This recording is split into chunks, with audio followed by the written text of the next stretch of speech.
So welcome, everybody. Thank you so much for joining us. I want to welcome you and thank you for being here. And we'll go ahead and introduce our speaker for this next hour.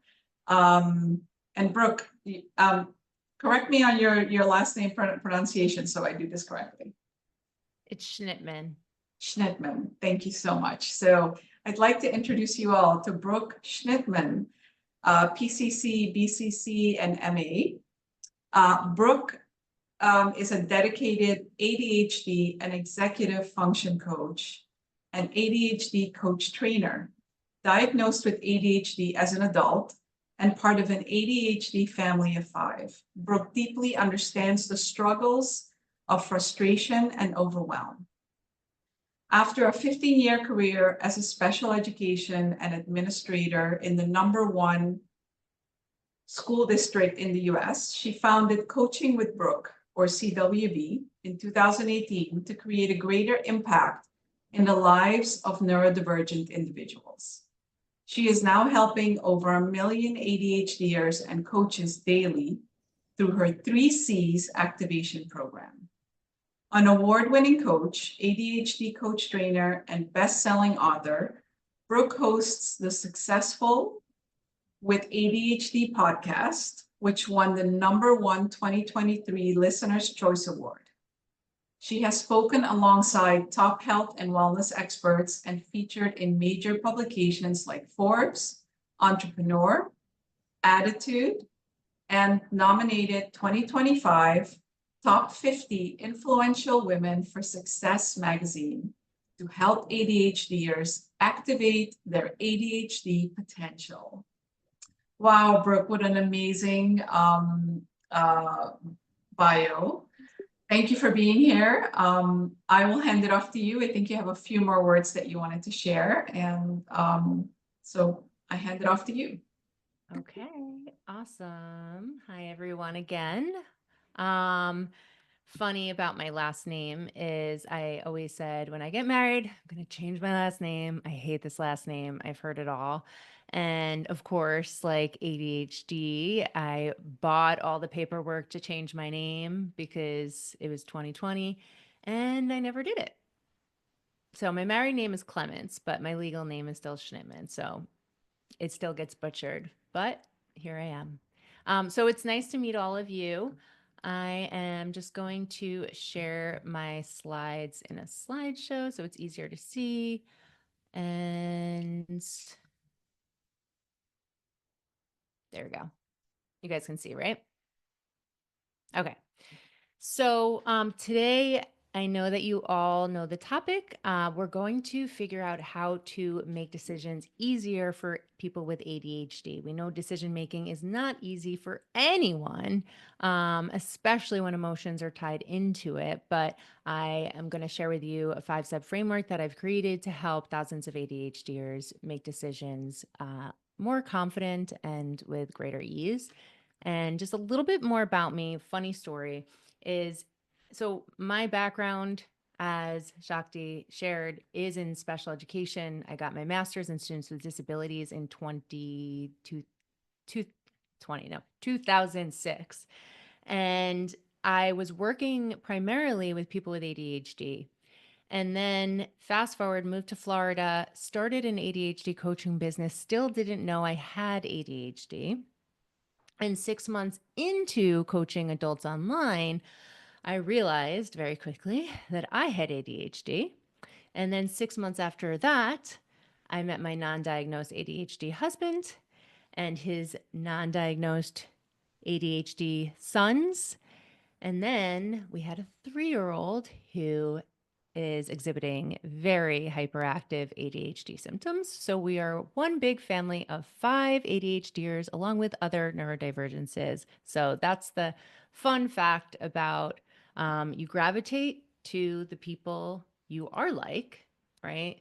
And that was my path before I knew I had ADHD.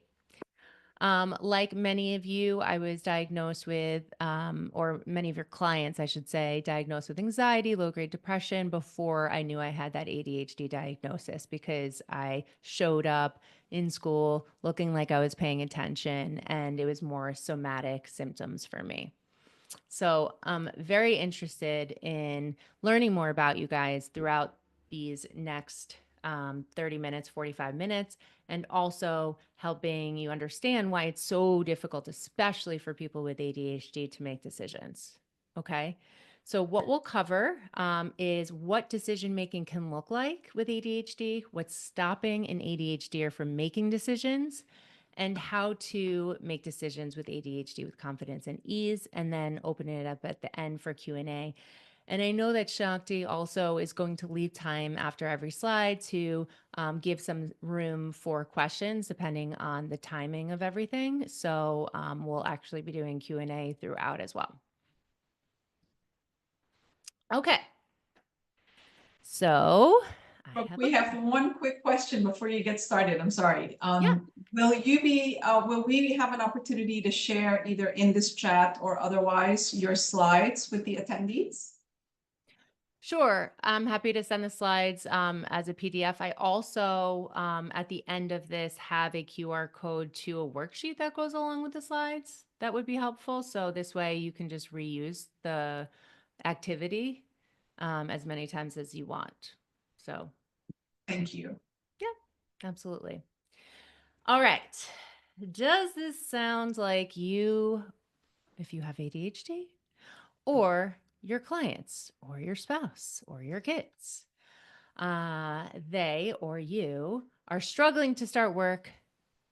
They have lots of tedious things they don't want to do, tedious parts of creating things, creative things that they want to do, and then sitting down and putting their ideas into reality is a nightmare. So they just start to lose their mind. Does this sound familiar? If so, put a 1 in the chat.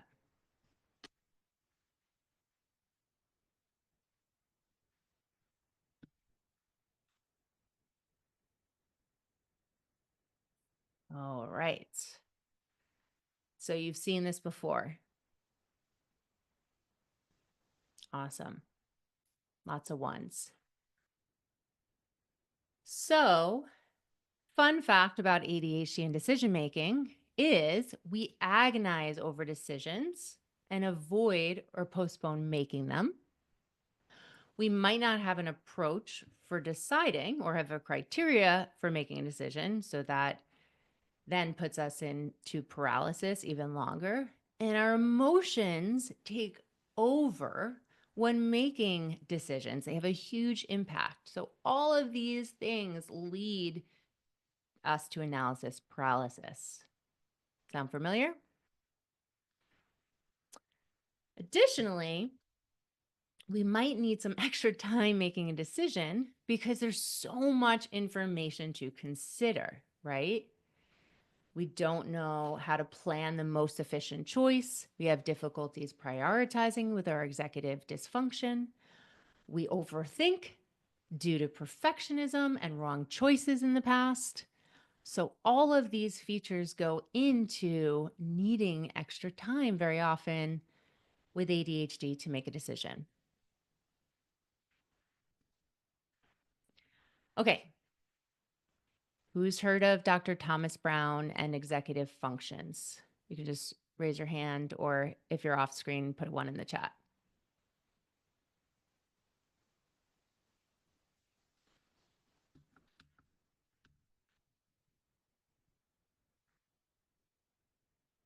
So I see a few of you. All right, I'm going to go into this a little bit because I know that, okay, so there's a no. All right, so you're probably all on different levels of understanding executive functions. So Dr. Thomas Brown is a leading ADHD expert, and he came up with a model of 6 different clusters that work simultaneously together. And in ADHD, we have a deficit in one or more areas, and it's a very strong deficit that impacts our lives negatively. Okay, so as I mentioned, all of them work together. Now, with decision making, we use all of our executive functions. Every single human has a prefrontal cortex, right? And that's where your executive functions lies. It's the CEO of our brain. But with ADHD, we have executive dysfunction, meaning that our executive functions don't work as properly as a neurotypical. So I'm going to just break down the 6 areas so you can see how they lead into decision making. Activation is the first one. So you probably have heard of the word activate or activation. It's getting started. But in order to get started in the decision-making process, someone with ADHD would need to organize, they would need to prioritize, and they would have to get started. Now, if you have a deficit in organizing and prioritizing your thinking, then it's going to be really hard to know where to start, right? Or how to prioritize the steps that go into it, or organize the information that you need to start making that decision. And we'll get into examples after this of what these executive functions would look like in decision making. And then a person, any person, but a person with ADHD who might have difficulty with sustained focus over a long period of time, shifting their attention from one task to another. With decision making, it's usually not one thing, right? So if you were to decide what to eat for dinner tonight, it's like my biggest pet peeve, right? It gives me so much anxiety thinking about what I have to eat every day, even though I love eating. You don't just think about, okay, what is it that I have to eat? There's lots of different things that you have to shift your attention to. It's like, ooh, I'm really in the mood for chicken, but do I have chicken? What kind of chicken do I want? Do my kids want chicken? Does my spouse want chicken? How long is it going to take? So you go back and forth to shift your attention back and forth from task to task. That is all involved in decision making. And then you have the effort, right? So sustaining that effort, your processing speed, regulating alertness. With ADHD, we very often have a lower processing speed. So it takes us longer to absorb information. It's the very frequent, what did you say? And the person repeats themselves. And then 2 seconds into them repeating themselves, you're like, I already know what you're saying. I got it. That's the processing speed that's taking a little bit longer. Okay.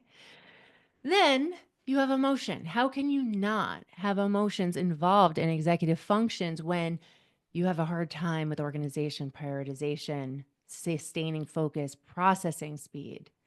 So now you have that extra layer of the decision-making process where you're having a hard time managing your frustration. Like, I just wanted chicken. Why can't I figure this out? Right? And modulating the emotions, managing them. Then you have working memory issues or accessing recall. So working memory, okay, so I decided I want chicken. So now my husband told me to make the chicken that the whole family wants. First, I'm going to need to get the paprika, right? But I don't have the paprika. So now I'm going to have to go to the store and it's going to be on aisle 3. But make sure on the way to aisle 3, I also get some other seasoning. And then on the way to get the seasoning, I'm going to go get some bread, right? Because we need to have a balanced meal. And then, oh, Riker likes, he likes broccoli, but Lane, he likes carrots. So these are all these different steps in your working memory, right? And to try to remember each of the steps, you might remember the first one and the last one, but you don't remember everything in between, right? Think about, we're all around, at least my age or older. So we all have driven, I think, before GPS, right? So all of us have been told multiple step directions of where to go. And that used to give me a lot of anxiety. go to the house down the street. Then when you get to that house, make a left. You're going to go down about a mile. You're going to see a flag. Then you're going to go down. You're going to make a right. You're going to see a greenhouse. At that greenhouse, I want you to go down another 2 miles, and then you're going to make a left at the stop sign. Did you all get that? That's working memory. Then we have to monitor and self-regulate our action. So yeah, I thought about the chicken, right? But then Brielle said she didn't want chicken. So maybe we need to pivot from getting that chicken tonight. And we have to think about stopping and doing something completely different. Or maybe we get 2 different meals, right? So that is that bird's eye view of like not just being so in it with the decision making or just so hyper focused on the thing. We need to stop, pause, pivot, and get that bird's eye view of what we're doing. Okay. So all of these things go into decision making. And when you have executive dysfunction, as I mentioned, you have a deficit in these areas. It's exhausting. That's right, Alex. Okay. So here's the hard way of figuring out how to make decisions. First is spending hours scrolling the internet or ChatGPT, seeing if you have the best answer for whatever it is that you need. Sound familiar?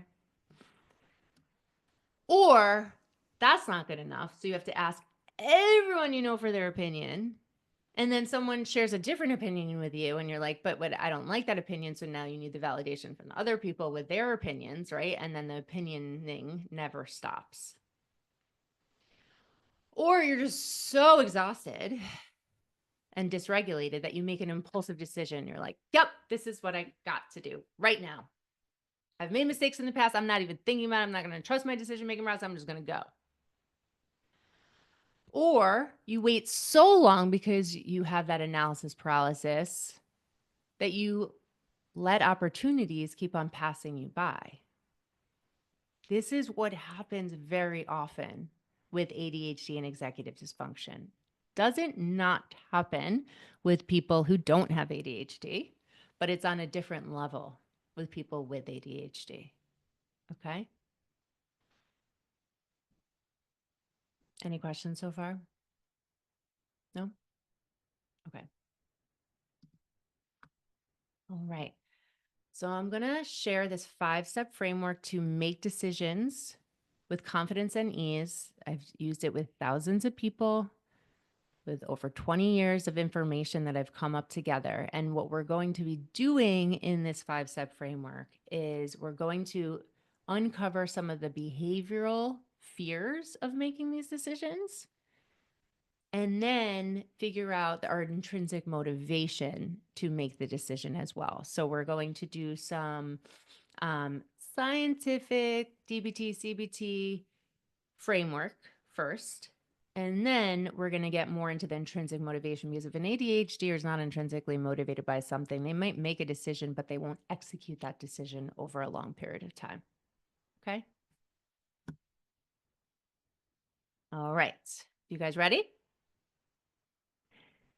I'm going to give you an opportunity all to do it on your own, but I would love for one of you to volunteer to make a decision or a goal that they want to get clear on here in front of everyone. And I will coach you through it with the 5-step framework. And during this time, would love for everyone to just kind of watch the person go through it so they can discover the transformation and see how it works. And then you'll do it on your own. So is there anyone who is exhausted by decision making, is paralyzed by something today or this week or this month or this year or the last 10 years, and they need to get clear on it?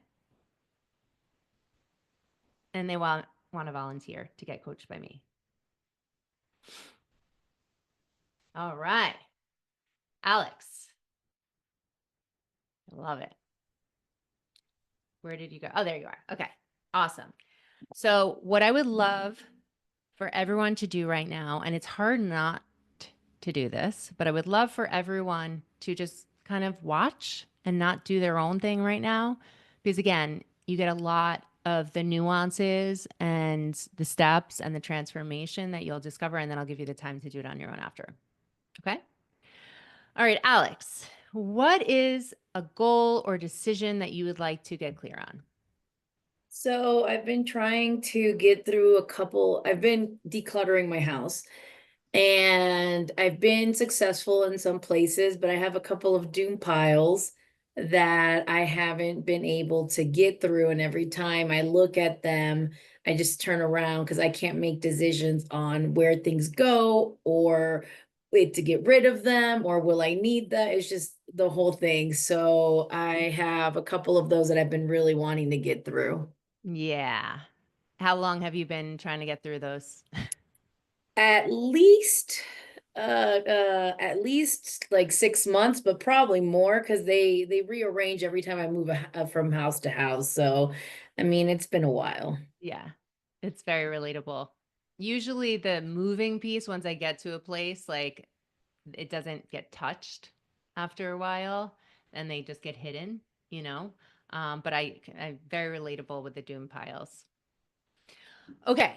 So you want to know what to get rid of and what to keep. Is that the decision? Yes. Okay. So what's the fear behind making the decision of what to get rid of and what to keep? Well, it's what to keep. It's like, where am I going to put it? Do I have a place for it? Do I have to make a new place for it? It's like the decision of like, where's this going to live? Because I've been reading like books and it's like everything has to have a place to live. Fair. But then like I have to make that decision for the thing. Then if I give it away, will I need it? Soonish, but it's been sitting in a box for 6 months. So do I really need it? Probably not. So I'm kind of like sometimes I'm just like, I should just give the box away and be like, here you go, whatever it's in here, it's just in here and buy. But who knows? I don't know. I found a really nice ring with sapphires and diamond in one of those boxes the other day. So I'm like, Ooh. ooh, I don't want to give it. So I, yeah, that's the decision paralysis that I'm at right now. Okay. Just by show of hands, who's ever had that issue with like cluttered doom piles, trying to decide what to keep and what to toss? Yeah. Very relatable. Glad you picked this one. Okay. So your fear is that you're going to need something that you've given away. And I heard that you found something pretty valuable in the box. So you don't necessarily know if you're going to stumble upon that in the boxes. Yeah, so like I just thought maybe just give away the box, but then I stumbled upon something, so I can't give these boxes away. I have to go through them to make sure there's nothing valuable in there. So your fear is that you're going to be giving something valuable away in these boxes if you give it away that you're Yeah. going to need. Okay. So what information do you know to be true about the fear of finding something valuable if you give it away? Uh,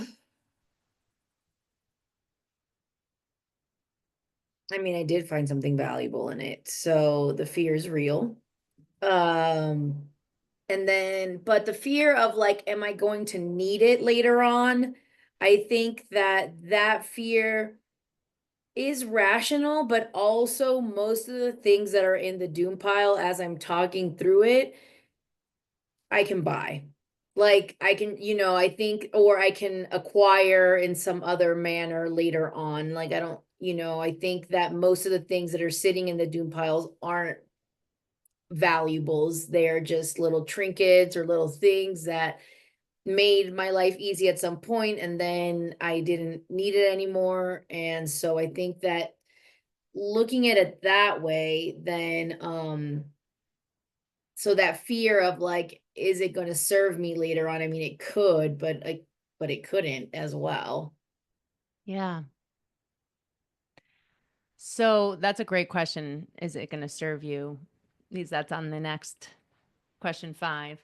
Um, what information do you think you might need to pull the trigger and get rid of the boxes?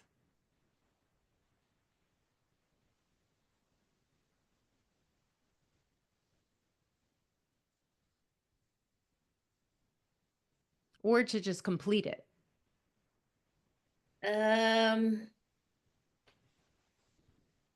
Information, I think maybe what's important to me right now, like, does it fit into the lifestyle that I want to have? Like the lifestyle that my values, what I want to spend my time on. So like, does this help me spend my time on what I want to spend on or not? I think that that's a good question.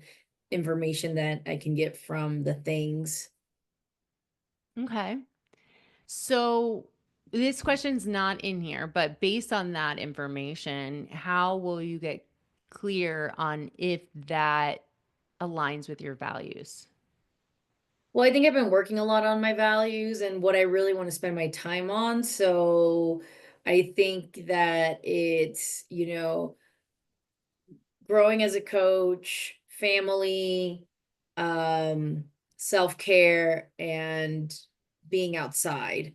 So I think like if it falls into one of those three categories, it should have a place in my house, or four categories.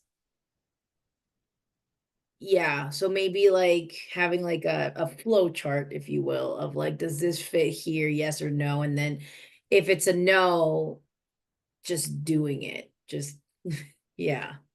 So now we're going into the accountability question. So what you're going to do is you're going to create a flow chart with your four core values. And if the item that you go through in the box doesn't fit into one of those categories, what are you going to do?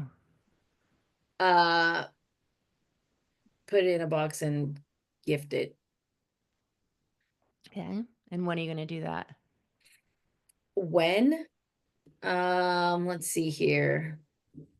I've been working on it for a while and I have people coming over in 2 weeks. So before the 2 weeks, so probably this weekend, because it's Okay. gonna be rainy. So it's gonna be a good time to just kind of sit at home and go through those things. All right. Well, how will you then, when 2 weeks shows up, how will you judge completion that you did this? Um, well, I mean, my living room and my garage will be more organized. So I will know. And I just won't have things just lying around. So little doom piles will be gone. Yeah. Okay. So, Alex, are you a coach? Yes. Okay, so naturally, you already went to step 5 in a lot of the things that you said, because you have that understanding of how your values, your strengths, and your intrinsic motivation help you make decisions and goals. So that was great. And now I'm just going to help you get like more systematic in that. But with our clients, they don't very often have that knowledge yet, right? So the next step in this decision making process would to do a why funnel to find the purpose behind why you're making that decision. Okay. And again, I'm going to go back to both of these screens for you guys when we're done with Alex. So your initial decision was what to get rid of, right? Mhm. So why are you motivated about getting rid of things? Well, I feel like my mental clarity has a direct reflection of my physical space around me. And I told my husband this like a week ago, actually, because it was starting to get the clutter, because I was starting to take things out to Mhm. then be able to move them out of the house. And everything was getting cluttered, but I felt that in my mind too. So I feel like as I have a clear space, then my mind is also in that clear space that can Yes. process more and better. Yeah. Right. So chaotic space, chaotic mind, clear space, clear mind. Fair Yeah. enough. So what does having a clear mind provide you? A space to think and to relax and not to have the stimular overstimulation, the visual overstimulation, just the input of like it's always the mind running and saying like I have to get this out of here, I have to like it's always in the back of my head, like doom pile, doom pile, doom pile. So like the overwhelm with that. So just overstimulation in general, visual and in my mind, it will hopefully provide like a more relaxing atmosphere. And why do you want a relaxing atmosphere? Because everything is so overwhelming all the time. So I need like a space to be and relax and actually wind down versus like coming home and it's still a place where I have to keep thinking and thinking about what's next. Yeah. And how does having a relaxing space that you don't have to think about what's next serve you? I mean, everyone needs time to decompress and relax. So I think that it'll help me. Well, it'll help ideas foster. It'll help me grow in my practice because I'll have more space for. I feel like right now it's like everything is cluttering around, so there's no space for thoughts or new ideas or breakthroughs to come in. So if I have that clarity, then I have the space for that to come into my life, but also just rest to then be able to create those ideas when I'm on. Yeah. So you get into that creative zone because you're not as mentally cluttered and it gives your brain some rest. So going back to the last question, how will you feel? Can you visualize how you'll feel when you get to this goal, essentially, of decluttering? I'm going to feel relieved and like I feel in my office. So my office space is the one place that I am able to keep decluttered. Mm-hmm. And the other day I used it to declutter a space and get rid of some stuff. And it was a mess and it was very, so my brain started to be that way as well in my office. And then when I cleared it out today, it just feels refreshing. It feels inviting. It feels, um, relaxing. Like I want to be here. Okay. So we're done with the 5-step framework. Okay. And I actually was asking Shakti while Alex was talking how much more time we have. So I just want to kind of wrap up um, what Alex did here and really leave it to you guys if you want to do this activity on the call or just do some Q&A, and then you'll get the copy of the worksheet and you can do this on your own with the decision that you have. So first I'm going to just go through Alex and then we can answer the rest. But as you can see, we went from finding the behavioral fear, like what was actually stopping Alex from making a decision. We held her accountable because we know we need to do that with coaching. And then we found the intrinsic motivation to keep her grounded and focused on what she's doing, right? She connected it to the core of why she wanted to do something. And then she was also able to vision how she was going to feel when she was done doing it. So what I like to do with clients too is have them print out this why funnel, which I'm going to give you a copy of, and put it somewhere that they could look at after creating goals or creating decisions. So this way they see it, right? We know if it's out of sight, it's out of mind, especially with ADHDers, we struggle with object permanence. So if we can print out why we're intrinsically motivated to do something and we have it in front of us as a reminder at a place that we look at, it's a lot easier to stay focused on the goal and the task itself. Alex, how did that feel for you? It felt good. I think that's figuring out how to decide what's gonna go and what I'm gonna keep was helpful, and the fear behind, like kind of going into that. I think like if I was coaching someone, I'd go a little bit more into that fear of like, how are you gonna get over that fear or what's really like the limiting belief behind that, or, just a little bit more into that. But yeah, I think that that was like the key to unlock what was really going on there. Exactly. This is just like a starting framework. And if you're working one-on-one with someone, you can change and add to the questions as, of course, the coaching conversation sees fit. But thank you for that. That was really helpful. Okay. So, as I mentioned, we went from where Alex was unstuck, what stopped her from making the decision, how to get unstuck, and why she's motivated about this decision to find greater purpose. I told you I would give you the worksheet. So if you want, you can just take a picture with your phone and get access to the worksheet that comes with the 4 questions and the why funnel as well. So you can download that as many times as you want. It will take you eventually to a Google link, so you could just reprint that.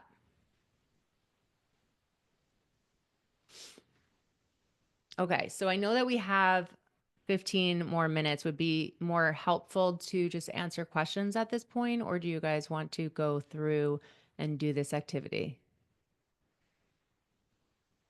So if people can maybe raise your hand if you'd like to do some Q&A.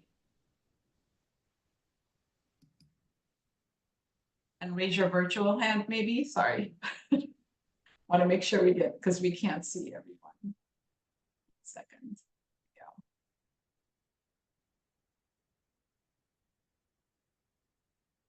I'm not seeing any hands for Q&A, or I see one hand. Anyone else for Q&A?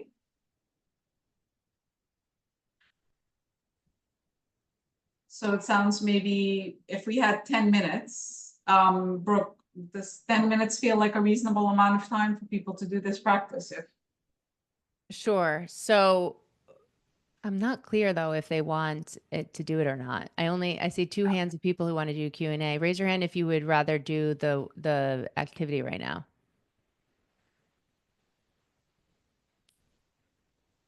So I see 1 hand of who would rather do that activity. Yeah. Okay, put a 1 in the chat if you want the Q&A and a 2 in the chat if you'd rather do the activity. Okay, I see several ones. And the activity is going to be, just to be clear, that's going to be, we're going to independently do our activity. Correct, yeah, which you We're can not- do outside of this session too. We're not pairing up, we're not doing a breakout, we're literally None of just it. Doing doing it on our own. Yeah. We, Darlene, I'm not sure that we'll actually have time to come back No. and talk about the activity afterwards. That influences your choice. What was it 1 or 2 for Q&A? I forgot. 1 for Q&A. 1 for Q&A. 1, 2, 3. Okay. Yeah, I see a lot more 1s. Yeah. Okay. So what questions do you guys have? Happy to answer them just as it comes out or in the chat. But when I do this in, group sessions, I like to have someone do it and model it so you can see how each question and answer builds on the one above it. And then usually there's more time, so then the audience will be able to do it on their own, and then we can go over that. But for the purpose of today, what questions do you have about ADHD, executive function, decision making, the activity? Anything? I have a question. Mm-hmm. I have not been diagnosed with ADHD, but I definitely have a lot of the things that we've been talking, if not everything that we've been talking about. And it almost brought me to tears when you were talking about when I might, say what, because it like I hear what he says, what my husband says, and then it's like this delay, and then it's like I hear what he said afterwards, because I'm also thinking, and then he's talking, and I'm just like, hold on a second, I'm thinking something, like give me a minute, Yep. So it's like he has to, when he talks, it has to get through my chatter in my head and reach my understand, or my brain kind of like comprehends it later. But it's a thing that gets brought up a lot, and hurts my feelings when he's like, can you just listen to me? And I'm just like, I am, but not at the same time. I don't even know.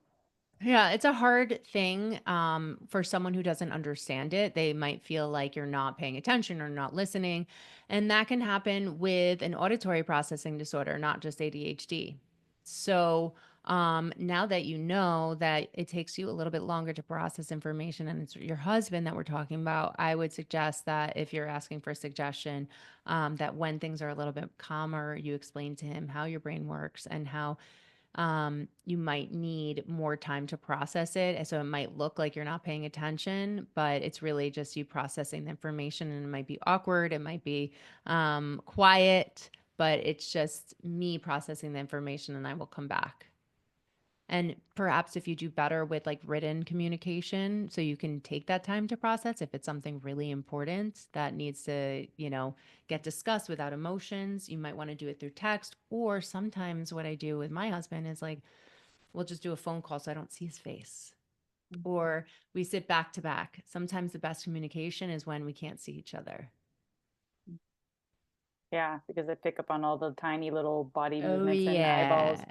And then And I'm you like, get oh, offended, and then he's like, "What am I saying that's making you offended?" Yeah. oh, yeah. Of course, we're scanning the room, especially when you have some trauma that goes on to that as well, because you're afraid of what he's going to say or what he's going to think. And then there's that hypersensitivity, and then that can turn into an emotional nightmare. Thanks. That's Yeah. really Thank helpful. you, Darn. We have a question from Brad in the chat before we move on to the hands up. So keep your hand up, please. Brad says, thank you for your presentation. It was great. When we look at the executive function, can we identify which steps are deficient?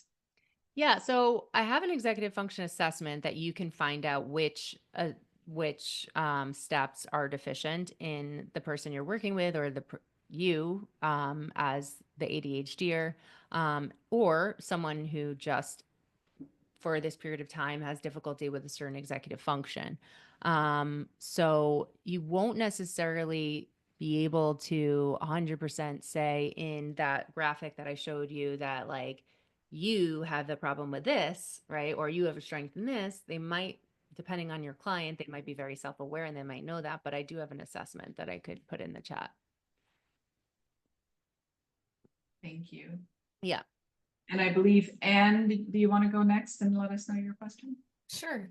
Could you speak a little bit about your experience working with people who get very overwhelmed as you're going through the 5 steps? I could see some people sort of getting oversaturated with emotions and overwhelm. And I just wondered if you could say a couple words about how you work with that when it happens.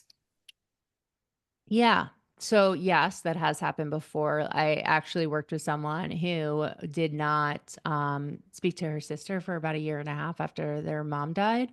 And we went through this together, and she was crying on the call. And believe it or not, did end up talking to her sister a couple months later. You just, as a coach, meet the person where they're at. And if they want to, like take a moment and sit in that, and you could, recognize that their emotions are shifting, and that obviously you can see hit a nerve. Where would you like to go from here? Would you like to talk more about this, or are you wanting to move on, right? Like put it on the coachee to figure out where to go next in the coaching conversation. Thank you. Mm-hmm. And Victoria has a question in the chat. Why is it so hard to build good habits? Making the first decision is the hardest part. So, especially with inattentive ADHD, everything is of equal importance very often. So it's hard to prioritize what to do first, and that can impact how the ability to get started. So that's that organization and prioritization. Also, sometimes we can't see the big picture, so we don't know where to start. We don't know what like the end in mind is. So we have a hard time developing that first step since we can't see it. Or sometimes there's way too many steps, right? And the first step that we think is the first step is way too big, right? Or it's not aligned with our values and our strengths. So then we can procrastinate on that. Or another thing is I like to, it's a spin-off of what I've heard before, but called bounce. It's belief, opportunity, urgency, novelty, challenge, and excitement. So bounce into motivation with ADHD.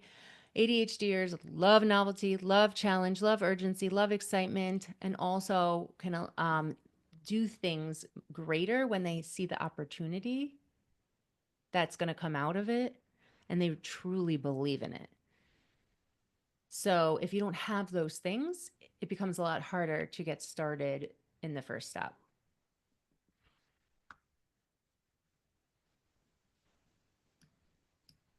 Thank you. And Chris, would you like to go?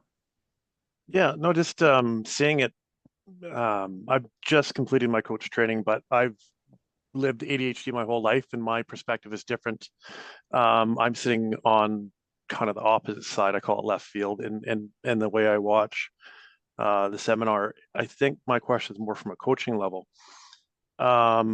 So many of my clients that I'm getting are ADHD, and the connection with them is phenomenal. But there's always that draw to not coaching, but to mentoring. How do you keep that fine line between coaching and mentoring within your session? I'm looking at doing a half an hour of coaching and 50 minutes of mentoring after. I'm curious to hear what you're doing with your clients, because a lot of them want those tips, tricks, and help that way instead of the coaching. Yeah, I actually spoke about that in the last session I did with ICF a few weeks ago that Alex was on. I have a one pager. I'm happy to send that to you as well.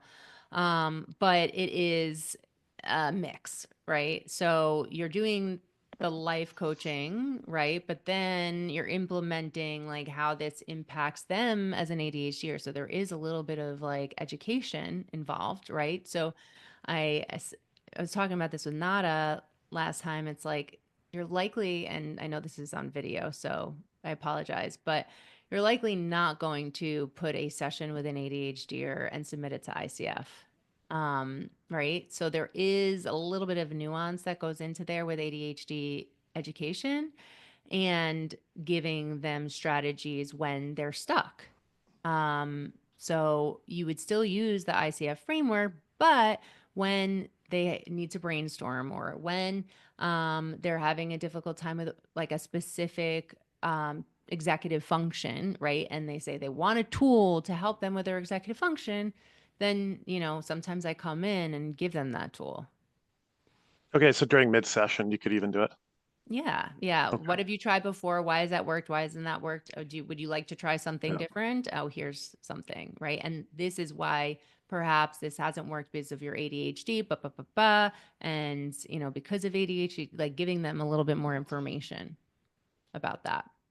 Perfect. Thank you. Mhm. And it's funny you say that, because I did submit my final for the competency with a long-term client that has ADHD. Oh, And it okay. was a Good lot luck. of fun. It was wanted the hardest one. If I can make it through with that, then Yeah. That's great. Yes, you can do that. And there are some times where it's a little bit more of, an information session in different parts of it. But I always start the same way with the life coaching and I end the same way.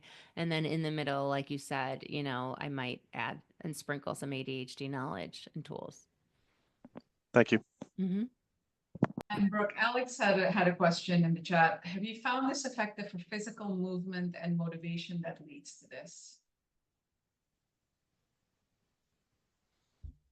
Physical movement and motivation that leads So to this? like clients that want to get started with things.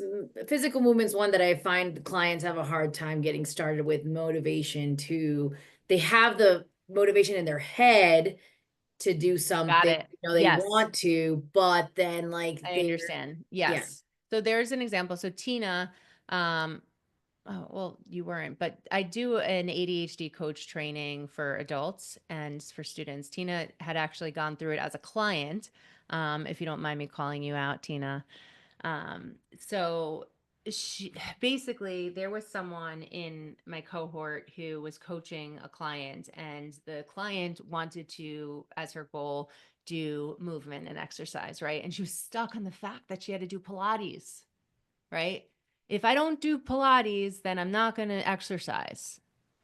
So they dug a little bit deeper, and yeah, she wasn't able to move and do her exercise, health and fitness goal because she had this idea of what exercise and movement was. So sometimes reframing what movement is and how it's motivating for you and what type of movement is movement can change the way someone's motivated to it. So this person who had gone through it with her client as she was doing the Y funnel was saying it's not working. Like she's not responding to the Y funnel, but then they went deeper and then it worked. So good question. Thank you. Thank you so much. We're coming to the end of our session. Thank you so much, Brooke, for all this valuable content. And thank you everyone who was here. I put a chat, I don't know if you all saw it here, with a link for some feedback. We'd really love to receive your thoughts. We'd love to hear how this resonated for you, and this is an opportunity for us to get that from you. Thank you for your info, Brooke.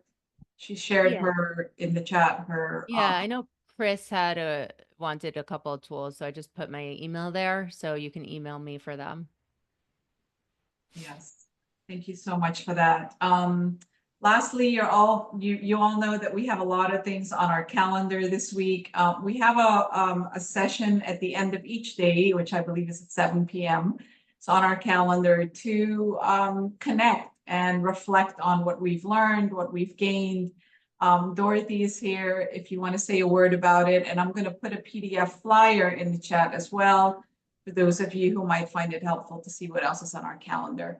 And of course, we have, Dorothy, before you go, I want to share lastly in the chat a link to our calendar for those of you who need a reminder of where to register for the different things. Thank you so much, Brooke. This was an amazing opportunity to learn more about how to approach our clients or ourselves in the process. Absolutely. Thank you for having me. Appreciate it. Thank you, Shakti. And as Shakti said, thank you so much, Brooke. This was amazing. I was listening to the information. Thank you so much. Very resourceful. Thank I you. also want to let everyone know that we are having the mixer at the end of the day. If you just want a place to unwind, just network with other coaches, have great conversations, and so forth, you're welcome to attend any of our mixers. We're having one tonight at 7 to 8. We're having one also tomorrow until Thursday. So please drop in, join in, and bring your favorite drink, and let's just have some smiles and just relax. All right. Thank you so much, Shakti. Thank you, Dorothy. And thank you, everybody. We'll see you at our next session. Thank you, Brooke. Thank you.